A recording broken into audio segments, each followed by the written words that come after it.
No, you all had a scheduled expiration of Obamacare subsidies, and you did not extend that when you were in charge. 5.1 million, 1.4 million illegal aliens on Medicaid. All right, and there are work requirements. And our goal is to get more money to children and mothers. Really? Your goal is to get more money to children, and working people, really? Yale University and the University of Pennsylvania estimated that when you throw that many low-income and working-class people off of health care, some 50,000 people a year will die. Tell me why you think it's a good idea to give tax breaks to billionaires and allow 50,000 low-income and working-class people to die unnecessarily? Senator, first of all, that's overstated by 5.1 million. Do you watch that? Bernie Sanders tried to corner Scott Bessent, and wow, it backfired fast. You've got Bernie throwing out 50,000 people will die like it's a movie script. And Bessent just sits there like, yeah, that number's not real. This is what happens when emotion meets math, and math wins. Stick with me, and hit subscribe because this one gets brutal.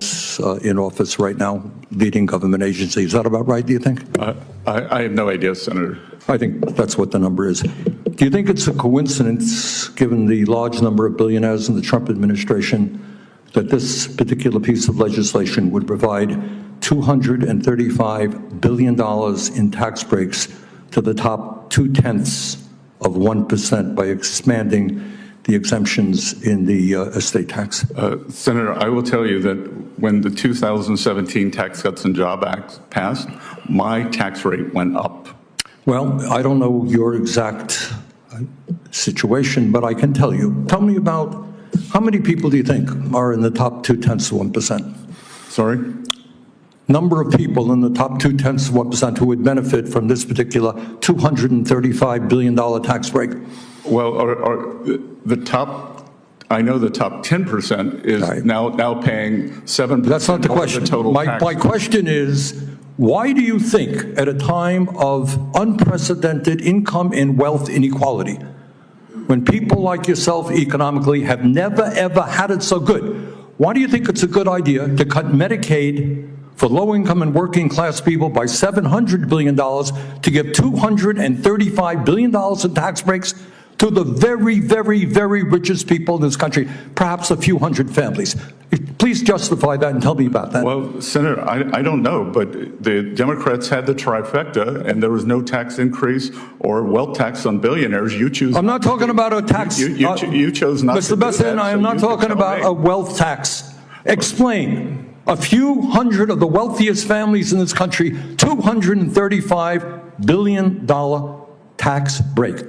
Explain to the American people why you think that's a great idea. I think that this will increase small businesses substantially. That most small businesses, they are... Has zero to do with, come on, you're smarter than that. This is the top 0.2%. This is not a mom and pop store. These are multi-billionaires, and the savings go to their kids after they pass away. This is nothing more than a gift to billionaires in this country. Well, sir, that's just not correct, because the top 10% paid a bigger share of taxes after TCJA. I'm talking about one provision in this. I don't want to argue with you about taxes in general. One provision, few hundred families, $235 billion in tax breaks. You can't justify that because morally it is totally unjustifiable. Let me ask you another question.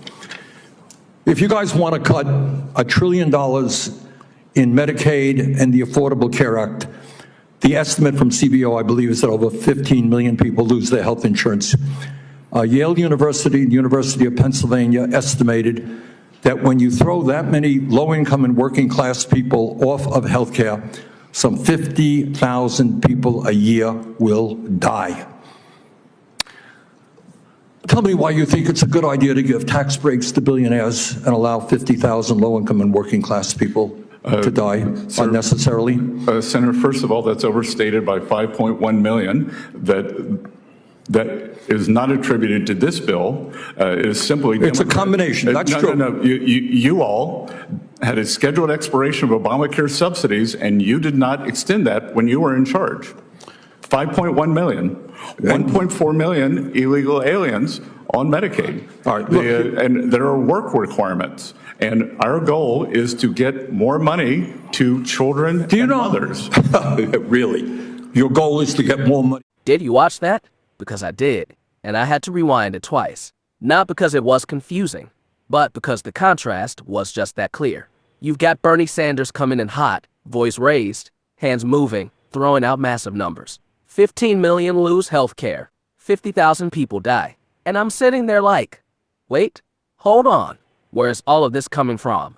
And then Scott Bessent, calm, almost too calm, just starts picking it apart piece by piece. First thing he does, he challenges the numbers. Not emotionally, not dramatically, just surgically. He says that's overstated by 5.1 million.